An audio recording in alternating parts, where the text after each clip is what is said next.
2009. gada Rīga, viena no Eiropas Savienības galvaspilsētām, bija tāda bērndārze, kas tika apkurināta ar ogli.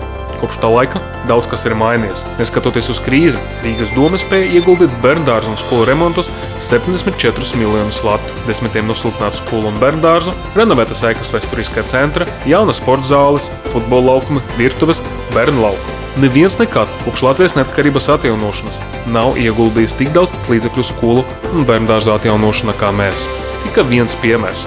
Šī Rīgas doma ir izremontējusi vairāk latviešu skolu nekā visi mēru nacionalisti iepriekšējo sasaukumu. Mēs esam izveidojuši 3000 jaunu vietu bērndārzus un vēl gandrīz 2000 bērni, kas apmeklē privātus bērndārzus, saņem no domas 93 latus mēnesi.